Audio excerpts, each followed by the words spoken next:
जंग किसी मसले का हल नहीं, पाकिस्तान अमन का ख़्वाह है। सरबराह पार्लिमानी वक्त बिलावल भुट्टो की ब्रसल्स में न्यूज़ कॉन्फ्रेंस। कहा भारत पानी को बतौर हथियार इस्तेमाल कर रहा है। भारत की पानी बंद करने की धमकी पाकिस्तान को इश्तियाल दिलाने की कोशिश है। मुज़ाकरात नहीं होंगे तो कशीदगी में इजाफा होगा। पाकिस्तान जामे मुज़ाकरात पर यकीन रखता है। भारत हमेशा बात करने से भागता है। पहलगाम वाक़े पर तहकीकाती पेशकश को कबूल करने से इनकार किया। सीज़ फायर से कशीदगी कम हो गई मगर अमन कायम नहीं हुआ। बिलावल भुट्टो की ईरान पर इसराइली हमले की मजम्मत। आलमी बरादरी से जंगबंदी में किरदार अदा करने का मुतालबा। कहा खित्ता एक और आलमी जंग का मुतहम्मिल नहीं हो सकता।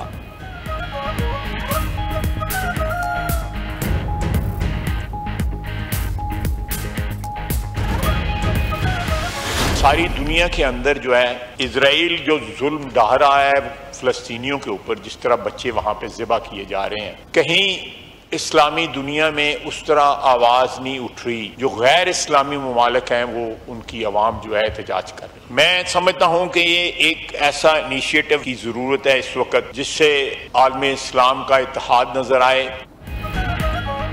इसराइल के हाथ मुसलमानों के खून से रंगे हैं। मुस्लिम दुनिया मुत्तहिद ना हुई तो सबकी बारी आएगी। मुसलमान ममालिक मुत्तहिद होकर ऐसी स्ट्रेटजी बनाएं जिससे इसराइल का मुकाबला किया जा सके। वज़ीर दिफा ख्वाजा आसिफ का तमाम इस्लामी ममालिक को इसराइल से ताल्लुकात ख़त्म करने का मशवरा। इसराइली जाहिरियत पर OIC का इजलास बुलाने का मुतालबा कर दिया। कौमी असम्बली में खिताब में कहा कि इसराइल ने फ़लस्तीन, लबनान, शाम और यमन पर हमले किए। अब ईरानी एटमी तनसीबात को निशाना बनाया। ईरान के साथ हमारा ऐसा रिश्ता है जिसकी तारीख में कम मिसाल मिलती है। पाकिस्तान हर सतह पर ईरानी मुफाद की हिमायत करता है। पाकिस्तान ने रोज़े अव्वल से इसराइल को तस्लीम नहीं किया। ख्वाजा आसिफ ने मजीद कहा कि चंद हफ्ते कबल पाकिस्तान ने अपने से 5 गुना बड़े दुश्मन को शिकस्त दी। मोदी का गरूर खाक में मिलाया। ऑपरेशन बुनियानुम मरसूस में कामयाबी से कौम की इज्जत में इजाफा हुआ। हमारी अफवाज हमा वक्त तैयार हैं। पाकिस्तान के खिलाफ कोई भी जारियत हुई तो भरपूर जवाब मिलेगा। अपोजिशन रहनुमा असद कैसर का भी ईरान की मुकम्मल हिमायत का यादा। कहा हम अपने ईरानी भाइयों के साथ हैं। OIC इजलास बुलाने के लिए पाकिस्तान अपना किरदार अदा करे।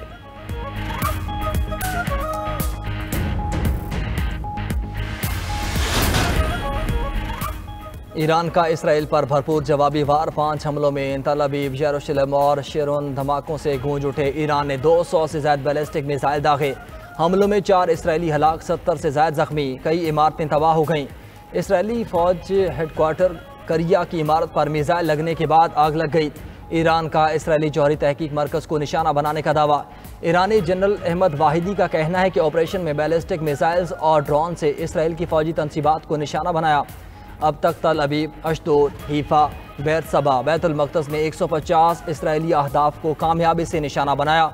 अहदाफ में इसराइली वज़ारत दिफा, सनती और फौजी मराकज़ समेत अहम स्ट्रेटेजिक एरियाज शामिल हैं।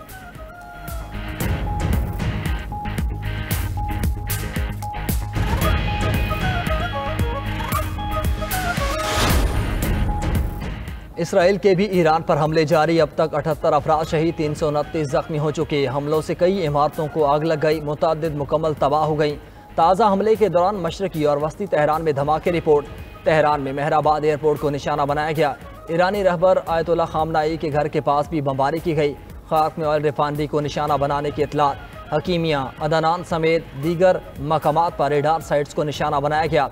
ताज़ा इसराइली हमलों में ईरान के 2 मजीद सीनियर अफसरान की शहादत की तस्दीक। ईरानी मीडिया के मुताबिक शोहदा में जनरल गुलाम रजा मेहराबी और जनरल मेहदी रबानी शामिल हैं। ईरान ने अपने शिमाल मगरबी सरहद पर साल मास के करीब इसराइली ड्रोन मार गिराया। इसराइली आर्मी चीफ कहते हैं इसराइल के लिए ईरान तक रास्ता साफ हो गया। तेहरान में पहले से तयशुदा अहदाफ को निशाना बनाना शुरू कर देंगे।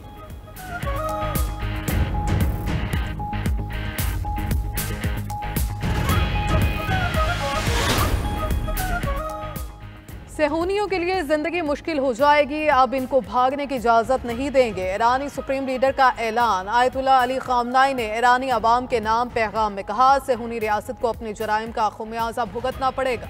सेहूनी हुकूमत ने एक बहुत बड़ी गलती की, इसके नताइज बहुत ही बुरे होंगे। ईरानी कौम कीमती शहदा का खून रायगा नहीं जाने देगी। ईरानी शहर में किम में मस्जिद पर सुर्ख झंडा लहराया गया। सुर्ख परचम इंतकाम की अलामत समझा जाता है।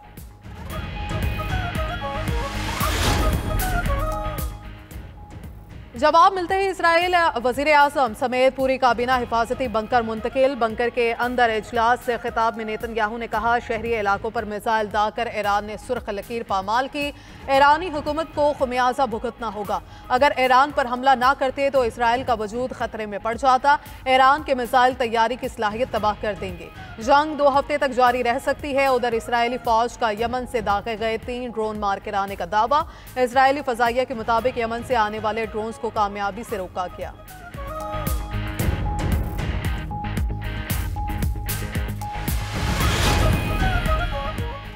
ईरान की दरख्वास्त पर अक़वाम मुत्तहिदा की सलामती कौंसिल का हंगामी इजलास। पाकिस्तान के ईरान पर इसराइली हमले की शदीद मज़म्मत। मुस्तकिल पाकिस्तानी मंदूब आसिम इफ्तिखार ने कहा, इसराइल ने ईरान पर हमला करके खुली जाहिरियत की।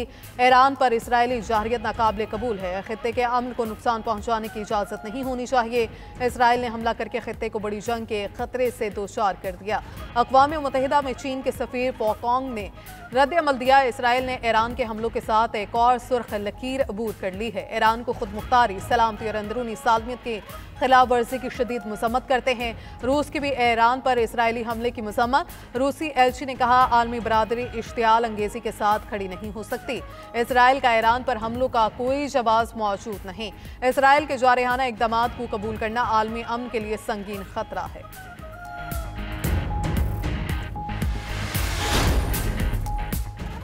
इसराइली हमले में नतन्स की एटमी तनसीब तबाह कर दी गई। बैनुल-अक़वामी एटमी तवानाई एजेंसी की तस्दीक सरबराह IAEA राफेल ग्रोसी ने सलामती कौंसिल के हंगामी इजलास में खिताब करते हुए कहा, नतन्स में ज़मीन से ऊपर ईरान का अफजूदगी का प्लांट तबाह किया जा चुका।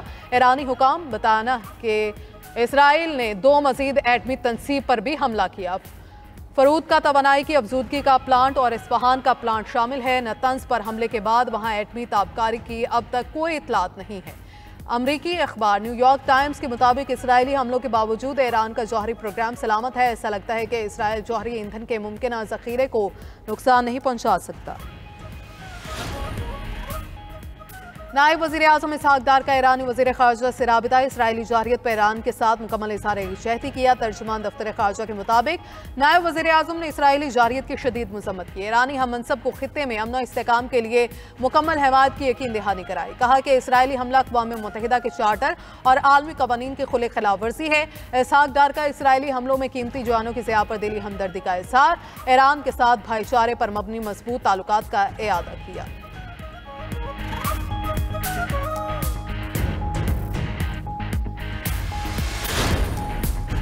माहौलियाती वसाइल को हथियार बनाना खतरनाक हो सकता है। भारत ने सिंताज मुआहिदे को गैर कानूनी तौर पर मुअत्तल किया। मोदी हुकूमत ने पहलगाम वाक़े पर तहाल कोई शवाहिद पेश नहीं किए। पाकिस्तानी पार्लिमानी वफ़द के सरबराह बिलावल भुट्टो की ब्रसेल्स में गुफ्तगू। कहा कि भारत ने पाकिस्तानी पेशकश के जवाब में बिला इश्तियाल जारहियत की। भारतीय हमलों के जवाब में पाकिस्तान ने दिफा का हक इस्तेमाल किया। मसला कश्मीर का वाहिद हल अक़वाम मुत्तहिदा की करारदादों पर अमल है।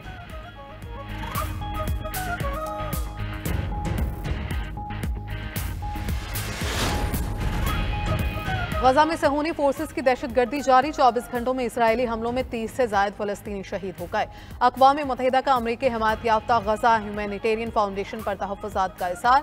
कहा कि फाउंडेशन इमदाद को मुतासरा अफराद तक पहुँचाने में नाकाम रही। अक़वाम मुत्तहिदा और बड़े इमदादी तंजीम गजा ह्यूमैनिटेरियन फाउंडेशन के साथ ताउन से इनकार कर चुकी। गजा ह्यूमैनिटेरियन फाउंडेशन को इसराइली मफादात को तरजीह देने वाला इदारा करार दिया गया। उधर इसराइल ने मस्जिद अक्सा और मस्जिद इब्राहीम को मुकम्मल तौर पर बंद कर दिया।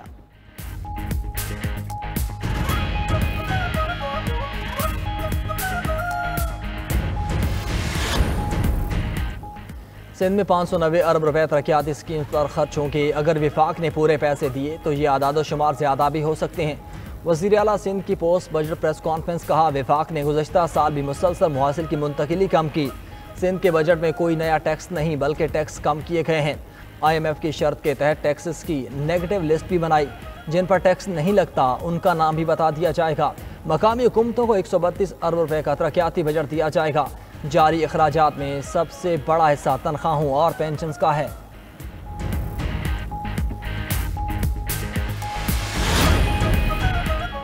विफाक सिर्फ इस्लामाबाद नहीं बल्कि तमाम सूबे हैं। तरक्याती अखराजात में KP को नज़रअंदाज किया गया।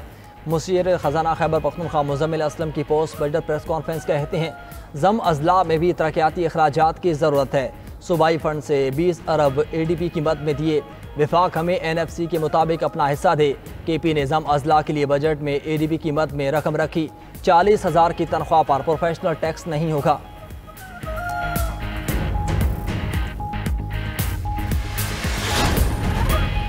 वज़ीर आला बलोचिस्तान सरफराज बुगटी से पीपल्स पार्टी के सूबाई वज़रा और अरकान असम्बली की मुलाकात। बजट साजी, अवामी फलाह बहबूद के मनसूबों और पार्लिमानी अमूर पर तबादला ख्याल।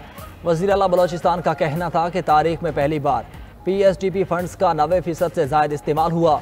हुकूमत का मकसद सिर्फ बजट बनाना नहीं बल्कि आवाम की अमली खिदमत है। अवामी एतमाद बहाल करना और सर्विस डिलीवरी बेहतर बनाना अव्वलीन तरजीह है।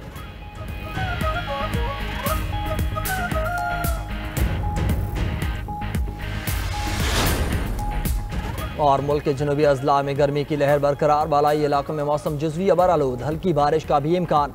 महकमे मौसमियात के मुताबिक चंद मकामात पर ज़्यादा भारी भी मुतवक्के है।